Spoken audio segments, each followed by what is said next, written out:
জারি রাখার তৌফিক আল্লাহ পাক এনায়েত ফরমান।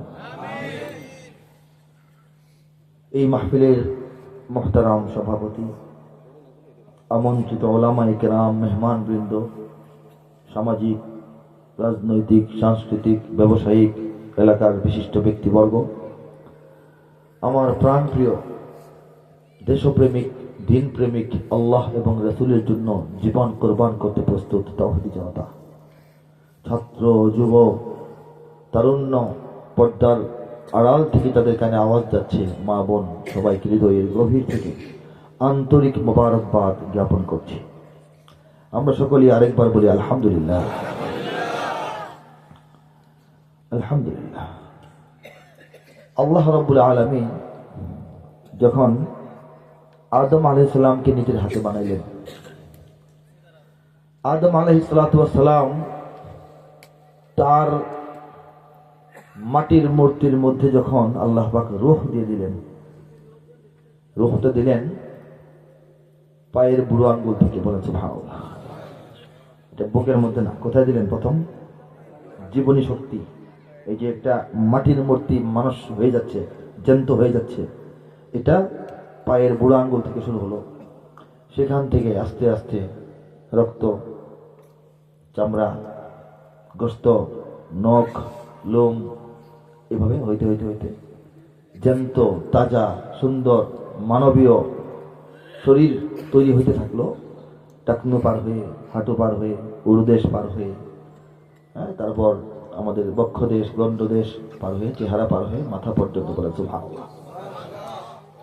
এটা শেষ হওয়ার পর হযরত আদম আলাইহিস সালাম যখন জলজ্যান্ত জীবিত একজন মানুষ, একজন মানব, তিনি প্রথমে একটা হাঁচি দিলেন। কি দিলেন?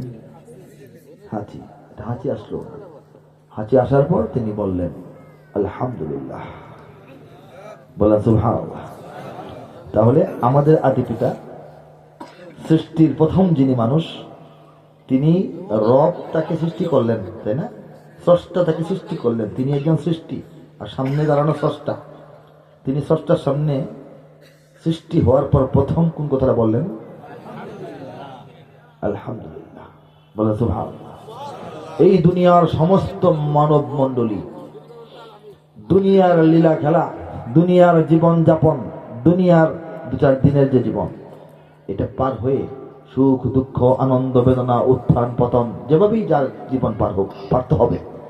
পার হওয়ার পর আখিরাতে হাসরের ময়দানে বিচার আচার হওয়ার পর যখন ফয়সালা হবে কারা জাহান্নামী কারা জান্নাতি, সেখান থেকে জাহান্নামীরা জাহান্নামে নিক্ষিপ্ত হবে, জান্নাতীরা জান্নাতে প্রবেশ করবে। বলেছে ভাব, জান্নাতবাসী যারা হয়ে গেলেন খালিদিনা ফিহা আবাদা, অনন্তকাল জান্নাতে থাকবেন। এখান থেকে তাদেরকে আর কোথাও বের করে নিয়ে আসা হবে না।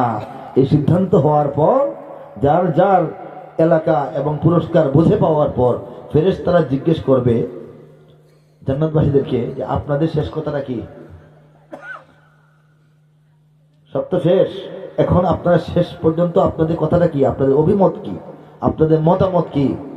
আপনাদের অভিব্যক্তি কি? তখন জান্নাতবাসীরা বলবেন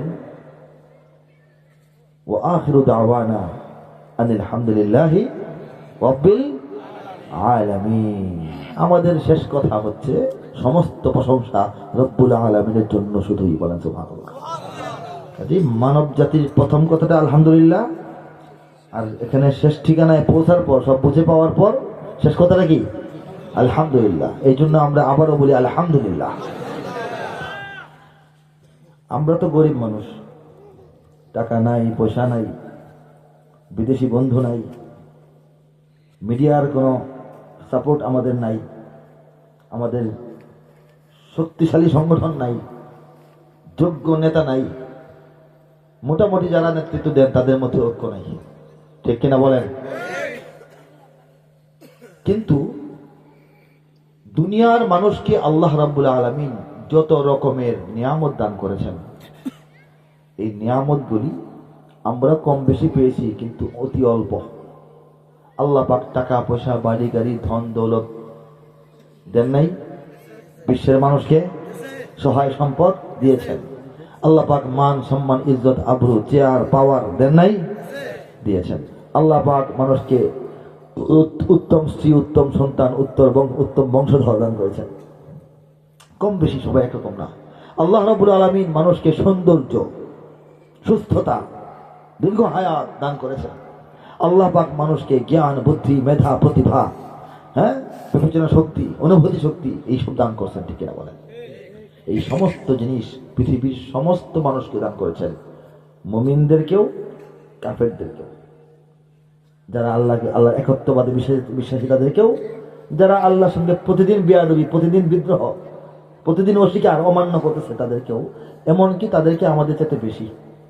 দুনিয়ার সম্পদ গড়ে কাফের মুশরিকদের বেশি না, নাকি মুসলমানদের বেশি? এমনকি আপনি 50 জন, 100 জন, 200 জনের যে শ্রেষ্ঠ ধনী তালিকা মুসলমান খুঁজে পাবেন না।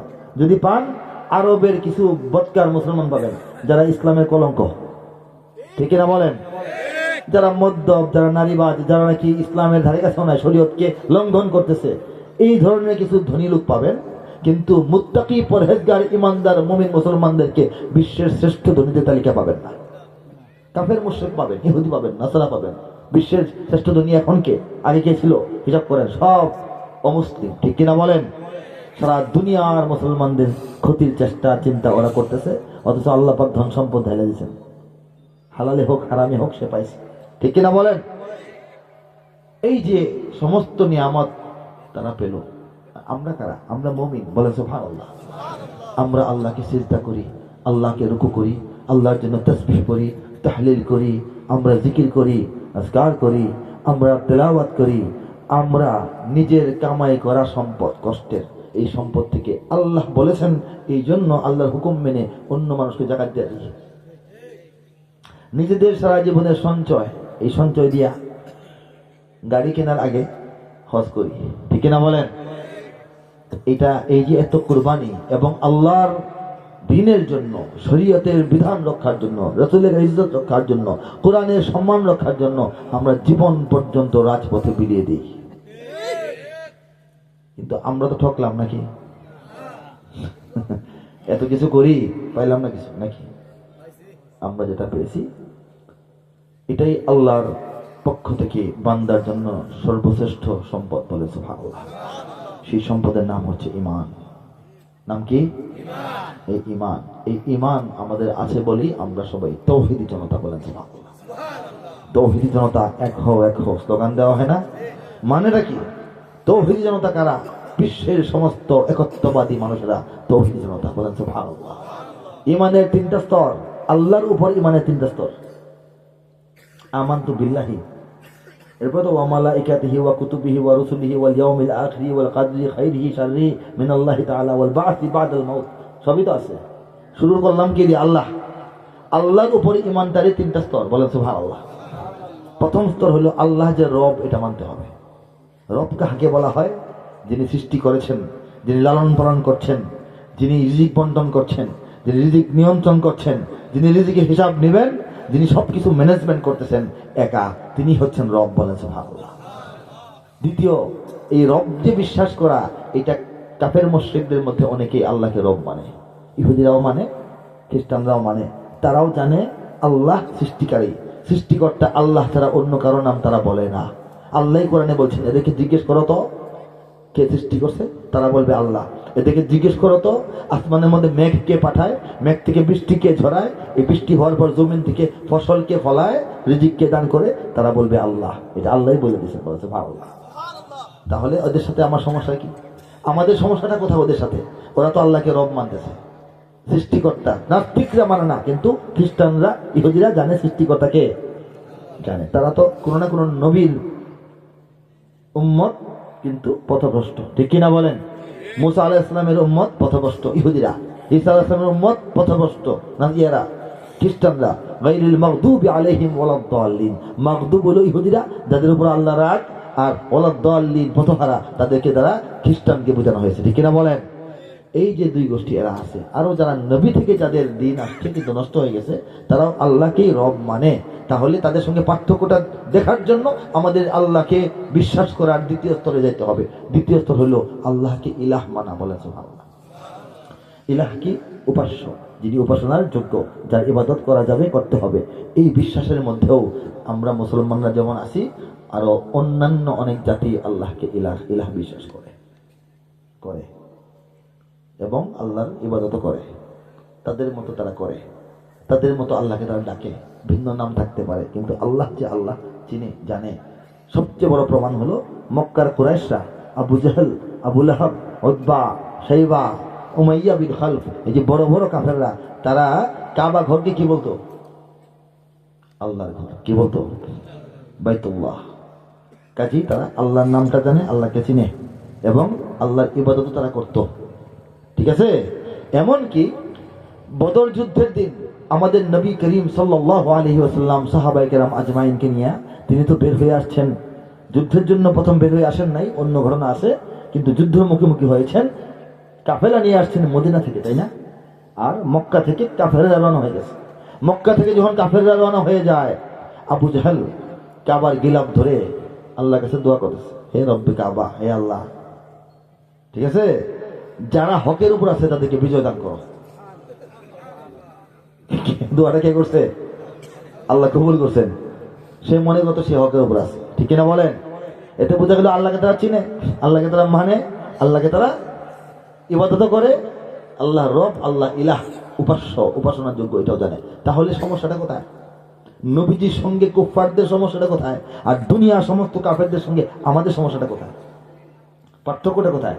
পার্থক্য হলো আল্লাহ যে জাত, সেই আল্লাহ জাতের যে ঈমান আনার তৃতীয় স্তর, সেটা হচ্ছে তাওহীদ। বলেন সুবহানাল্লাহ।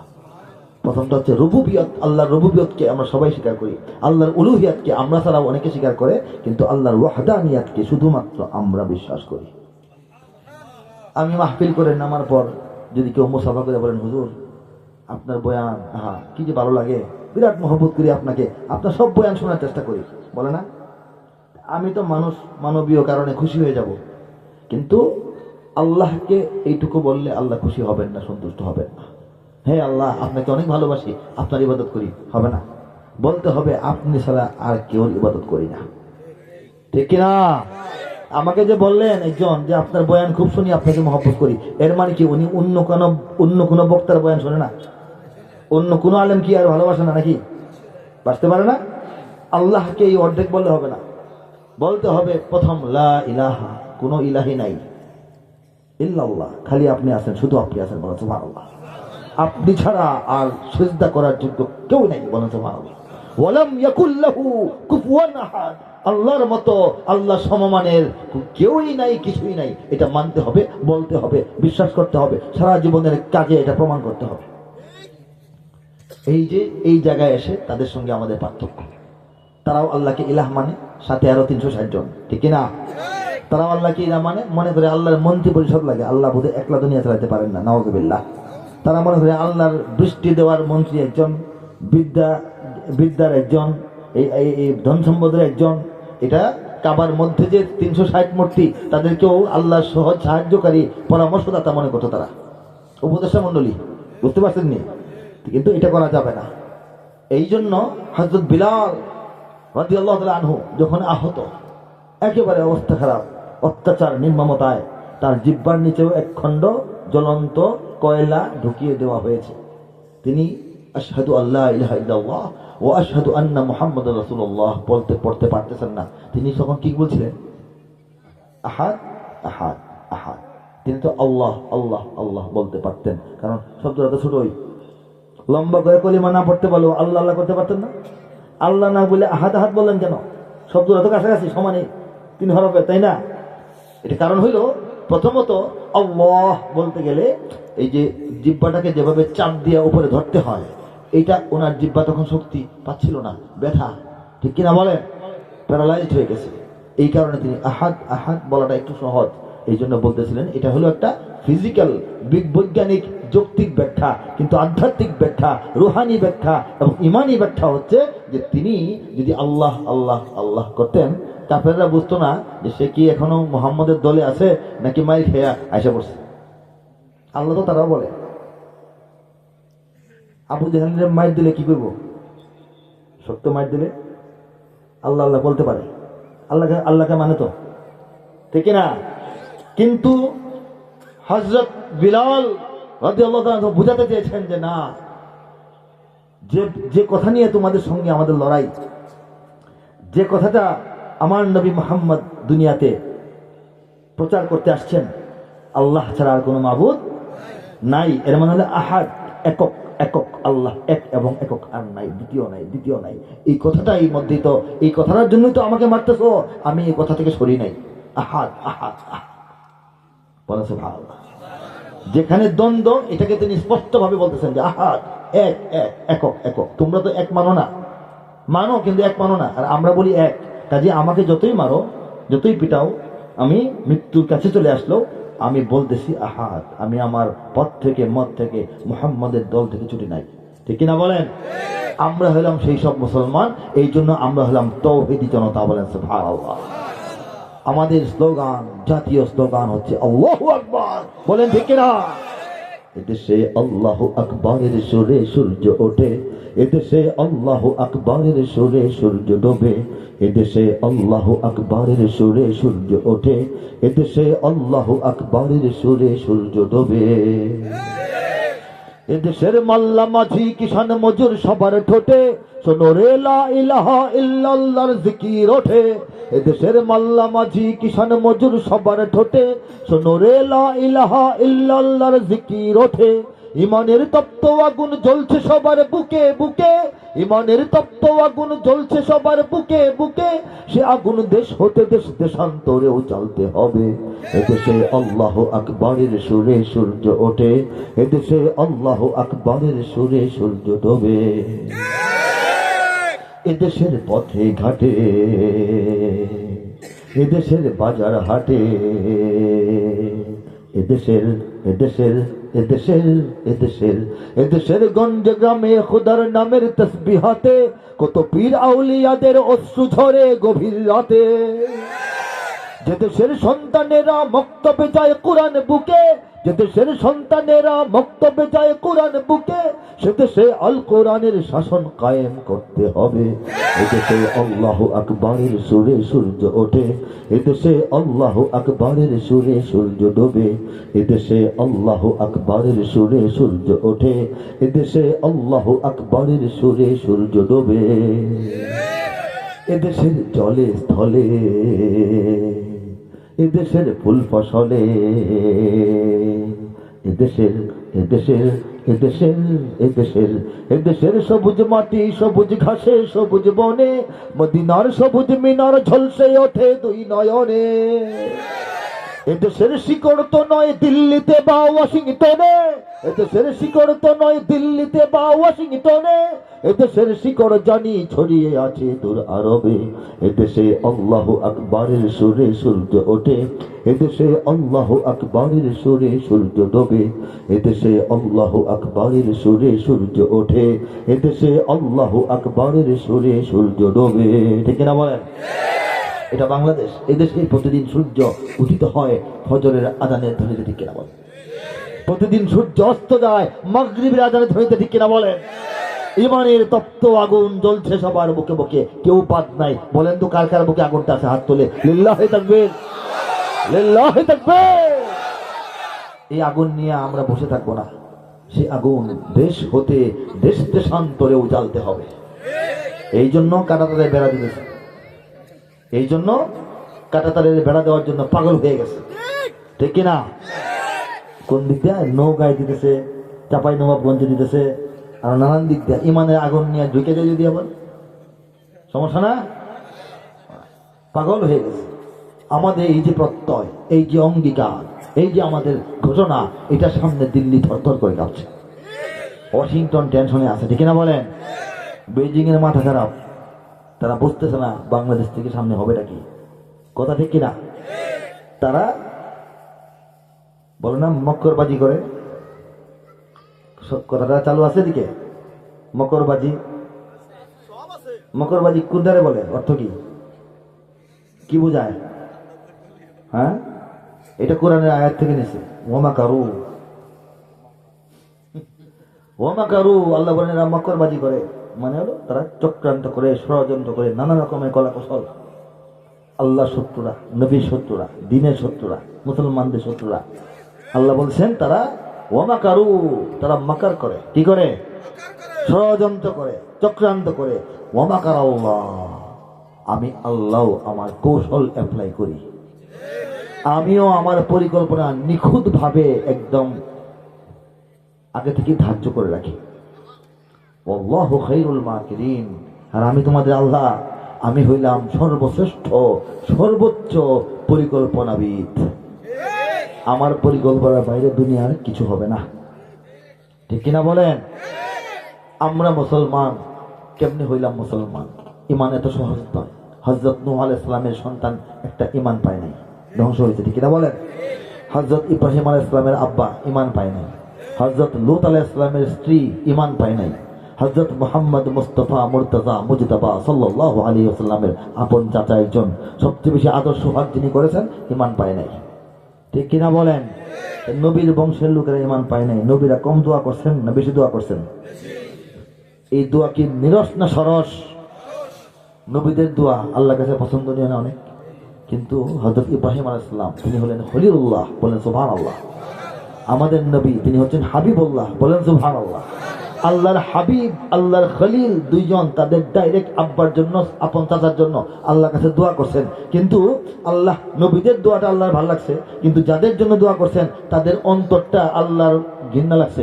এই অন্তরের মধ্যে ইমান ঢুকাইতে আল্লাহর মন চায় নাই। আল্লাহ তাদের হৃদয়টাকে ইমানের জন্য উপযুক্ত মনে করেন নাই, ঠিক কিনা বলেন?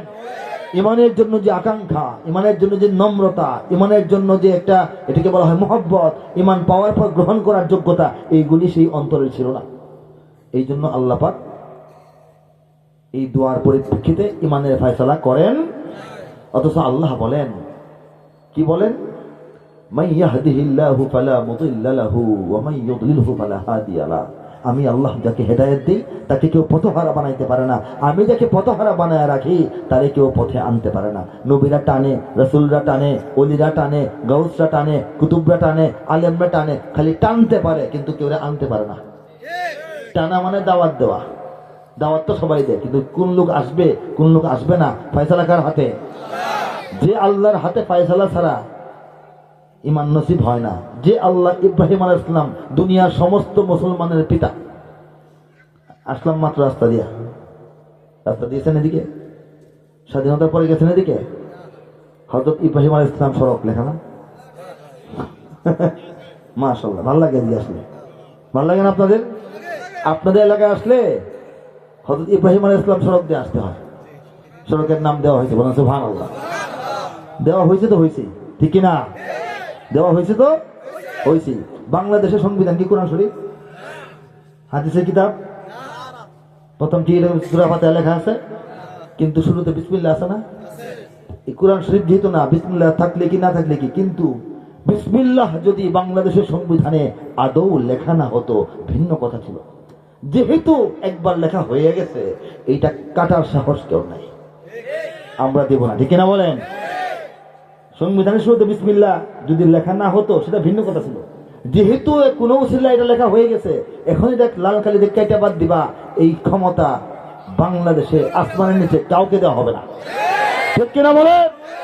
চিত্তদ্রুপ হযরত ইব্রাহিম আলাইহিস সালামের নাম যেখানে লাগিয়ে গেছে, বলেন সুবহানাল্লাহ। এই এলাকাবাসী এটা তকদির ভালো তো, আলহামদুলিল্লাহ। যাই হোক, সেই ইব্রাহিম আলাইহিস সালাম পৃথিবীর বর্তমান বিশ্বের 200 কোটি মুসলমানের পিতা, আর দুনিয়া থেকে বিদায় হওয়া আরো হাজার হাজার কোটি মুসলমানের পিতা, সমস্ত মুসলমানের পিতা। তার পিতাকে আল্লাহ পাক দেন নাই, ইমান দেন নাই, ঠিক কিনা?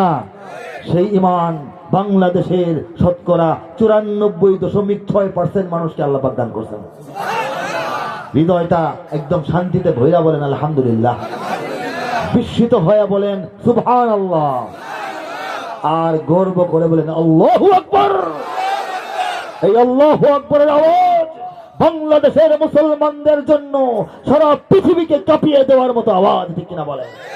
সারা দুনিয়ার সমস্ত সুপার পাওয়ারকে যে আওয়াজ থরথর করে চূর্ণ বিচূর্ণ করে দেয়, সেই আওয়াজের অধিকারী আল্লাহ পাক আমাদেরকে বানিয়েছেন। সেই আওয়াজকে স্তব্ধ করার, কমিয়ে দেওয়ার, ফুরিয়ে দেওয়ার, নিষিদ্ধ করার অনেক চেষ্টা হয়েছে, ঠিক কিনা বলেন? কিন্তু কাজ হয় নাই, হিতে বিপরীত। ওয়ামা কারু, তাদের ষড়যন্ত্র, নারায়ে তাকবীর কমাও, মাহফিল কমাও, মাদ্রাসা কমাও, মসজিদ কমাও, আলেম ওলামা দেখতে পারি না, হ্যাঁ, আজান শুনতে পারি না, এগুলি তাদের ষড়যন্ত্র, ঠিক কিনা বলেন? কিন্তু আল্লাহর মাকার, আল্লাহর যে কৌশল, আল্লাহর যে পরিকল্পনা, এটাই বাস্তবায়িত হবে। আল্লাহ নিজে বলেছেন, সেটাই হচ্ছে। তারা চায়, চাইলে কি হয়? আল্লাহ যা চান তাই হয়। তারা চায় মাদ্রাসা বাংলাদেশে কমুক, কমে না বাড়ে? মসজিদ কমে না বাড়ে? আলেম কমতেছে না বাড়তেছে? হাফেজ কমতেছে না বাড়তেছে? মুফতি কমতেছে না বাড়তেছে? মাহফিল কমে না বাড়ে? কে বাড়ান? আল্লাহ বাড়ান। তারা আল্লাহু আকবার আওয়াজ শুনতে পছন্দ করে না। তারা মনে করে তরুণরা অন্যান্য স্লোগান টোগান দিক, কে বলে রে অমুক নাই, অমুক আছে বাংলায়, ঠিক না? বলে না ওরা? কিন্তু দেখেন, তারা চাইলো কি এতটা বছর, আর হইল কি? বলেন সুবহানাল্লাহ। এখন খেলার মাঠে যদি গোল হয়, ছক্কা হয়, মাঠের বাইরে থেকে স্লোগান ওঠে আল্লাহু আকবার, আল্লাহু আকবার। সীমান্তে ধাক্কাধাক্কি চলতেছে না? ওখানে গ্রামবাসী, বাংলাদেশের মুসলমানরা আওয়াজ দিতেছে আল্লাহু আকবার। এই দৃশ্য দেখার জন্য তো আমরা এতদিন বাচ্চা ছিলাম, ঠিক না? বাংলাদেশের জনগণ কি বলতেছে? আল্লাহু আকবার। শুধু সীমান্ত, জাতীয়তাবাদের সীমান্ত নয়, এটা তো ভারত বাংলাদেশের সীমান্ত নয়। যদি এটাই হতো, খালি সারাদিন বাংলাদেশ বাংলাদেশ হতো, ঠিক না বলেন?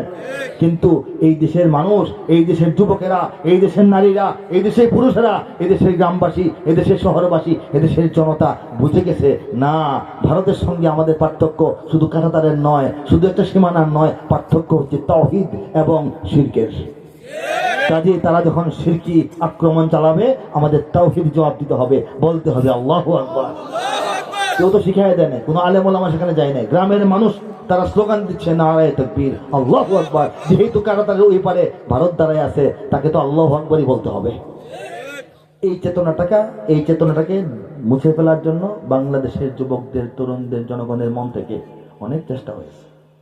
অথচ যারা চেষ্টা করছে তারা জানে না, এই বাংলাদেশের জন্ম 71 থেকে নয়। 71-এ বাংলাদেশ নামটা আমরা ধার্য করেছি, পেয়েছি, কিন্তু এই যে জমিনটা, এটা কি 71-এ আসমানকে নামছে না? আগে ছিল না?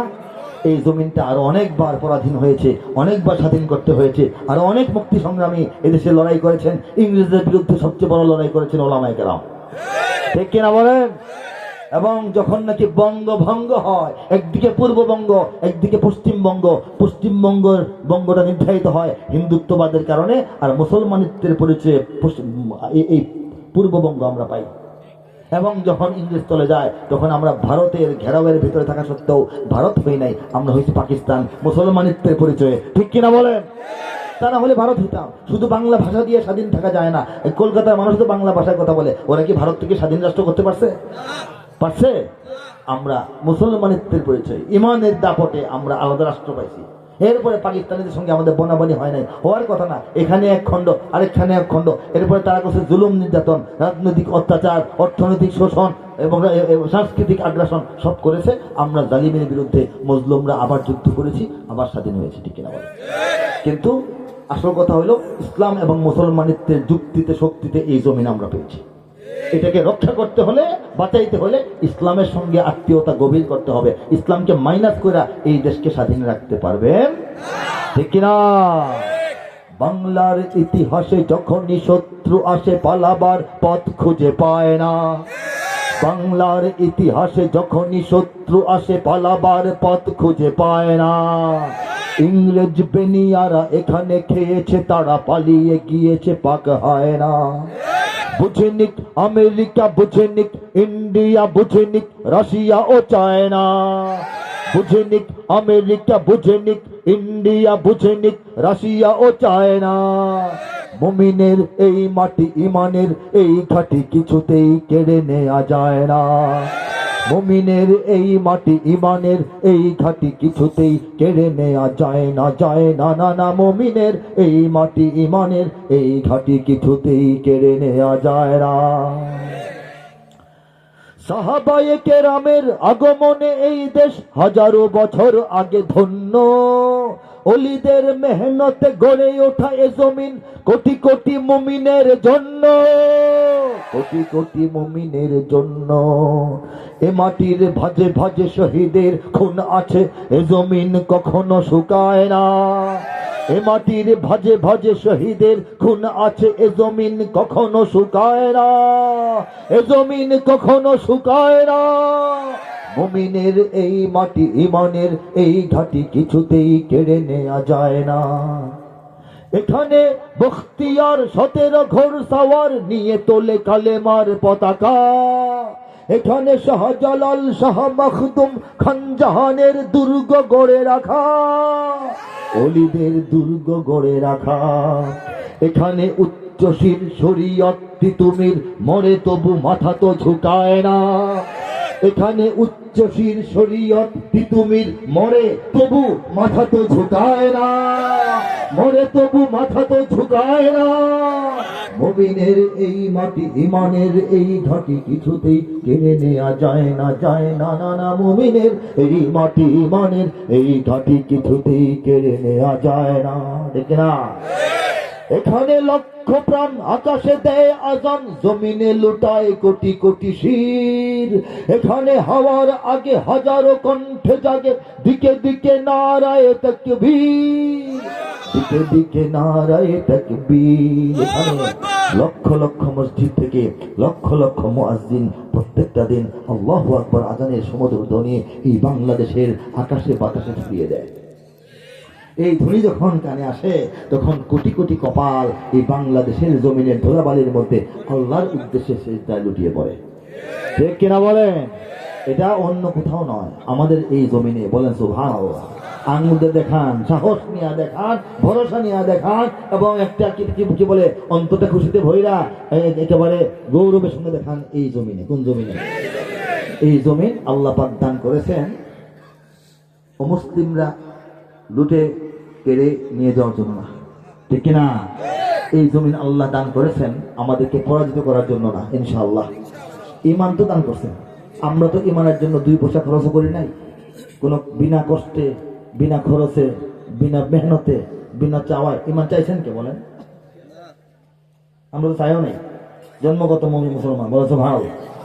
আল্লাহ পাক মুমিন হওয়ার পর এখন ইসলামের জন্য, ইসলামের পক্ষে লড়াই করি, সংগ্রাম করি, জেলে যাই, শহীদ হই, সেটা পরের কথা। কিন্তু মুমিন হইলাম কেমনে? মুমিন হওয়ার জন্য তো হযরত বিলালের মতো কোনো মায়ের আমাদের খাইতে হয় নাই, আমাদের বাংলাদেশ ছেড়ে তো হিজরত করে যাইতে হয় নাই, আমাদের তো 2-4 পয়সা খরচ করতে হয় নাই।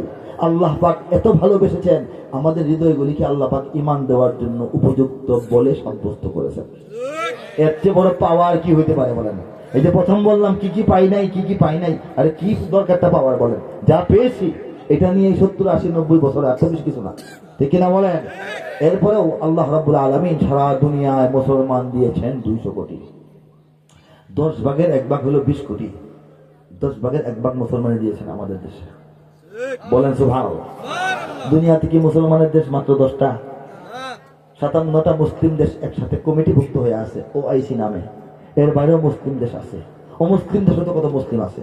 কিন্তু আল্লাহ বাংলাদেশের জমিনটা যদিও পোকামাকড়ের জায়গা, যদিও বন জঙ্গলের জায়গা, যদিও পেক্কাদা মাটির জায়গা, যদিও গরিবের দেশ, যদিও অশিক্ষিত মূর্খ মানুষ বেশি, এরপরও আল্লাহ ইমানের একটা গোডাউন হিসাবে এই জায়গাটাকে আল্লাহ পছন্দ করছে, বলেন সুবহানাল্লাহ।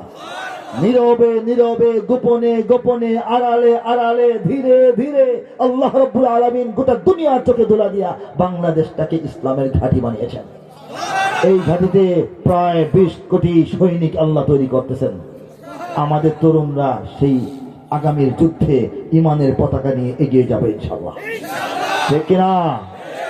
এটাই ঘটবে। এটা আল্লাহর দান। কার দান? এটা আল্লাহর দান। এখানে গ্রাম শহরে কি হয় বলবো নি?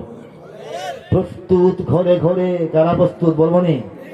এখানে গ্রাম শহরে প্রস্তুত ঘরে ঘরে, আল্লাহর সেনারা ঘুমায় না। এখানে গ্রাম শহরে প্রস্তুত ঘরে ঘরে, আল্লাহর সেনারা ঘুমায় না, আল্লাহর সেনারা ঘুমায় না। মুমিনের এই মাটি ইমানের এই ঘাটি কিছুতেই কেড়ে নেওয়া যায় না, যায় না, না না। মুমিনের এই মাটি ইমানের এই ঘাটি কিছুতেই কেড়ে নেওয়া যায় না। এখন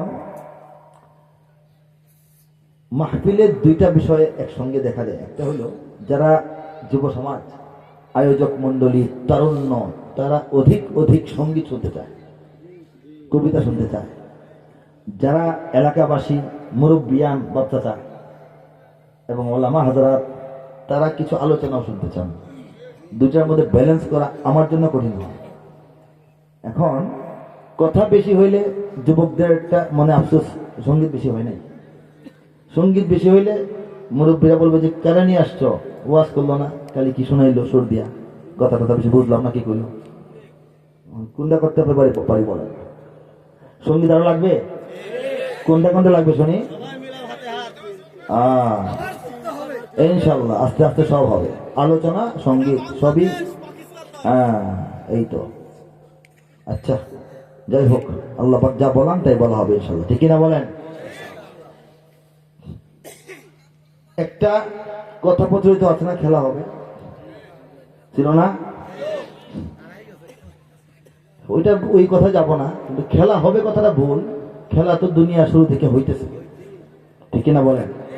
হবে কবে, হইতেছে, এবং আমরা বিজয় অর্জন করতে করতে এ পর্যন্ত আসছি। ফাইনাল খেলা সামনে হবে। শুরু থেকে আমরা ভালো খেলে খেলে বিজয় অর্জন করে করে আসতেছি, ঠিক কিনা বলেন। ভালো খেলা কাকে বলে? ফুটবল খেলা 9 মিনিট হয় না, 90 মিনিট। 90 মিনিটের ধরেন 85 মিনিটেই এক দলের পায়ে বল, খুব ভালো খেলতেছে, ছবি খুব সুন্দর আসতেছে, আওয়াজ উঠতেছে স্টেডিয়ামে, কিন্তু গোল দিতে পারে না, লাভ আছে? আর যে দল সারা খেলা বল পাইল না, শেষের 5 মিনিটে এক খালি গোল দিয়ে দিল, বিজয় কার হলো? আল্লাহ বলছেন দুনিয়ার খেলাধুলা এটার মধ্যে বেশি তোমরা দিনের কাজ করো, তালিমের কাজ করো, তাবলীগের কাজ করো, মানুষকে হেদায়েতের দাওয়াত দাও, তোমরা হালাল হারাম মানুষকে বোঝাও। আর যারা খালি খেলতে চায় বল তাদের কাছে দিয়ে রাখো, খালি গোল খেলো না, খালি কি ওরা খেলতে থাকুক না, অমুক প্লেয়ার খুব ভালো, তমুক প্লেয়ার ভালো, শেষের দিকে গোল দিয়ে দিবা। আল্লাহ পাক মুমিনদেরকে এভাবেই সব জায়গায় গোল দেওয়ান, বলে সুবহানাল্লাহ। ভালো খেলে তারা, গোল খায় তারা। আমরা আগে খেলা বেশি ভালো খেলতে চাই না, শেষে গোলটা দিই, বিজয় যাতে আমাদের হয়, ঠিক না? গোটা দুনিয়ায় মুসলমানদের বিজয় হবে, ঠিক কিনা বলেন। আফগানিস্তানে 20 বছর খেলেছে আমেরিকা, শেষে গোল দিয়েছে তালেবান, কথা ঠিক কিনা বলেন? হ্যাঁ, কাজে আমাদের ভয়ের কিছু নাই। ইঞ্চি ইঞ্চি মাটি সোনার চাইতে খাটি, নগদ রক্ত দিয়ে কেনা, শত্রু বাহানাদার একটি কণাও তার কেড়ে নিতে কেউ পারবে না। রঙের তুলিতে আঁকা সবুজের ছায়া ঢাকা সুজলা সুফলা পরিপাটি পাটি, লক্ষ শহীদ গাজী রেখেছে জীবন বাজি, করেছে স্বাধীন এই মাটি।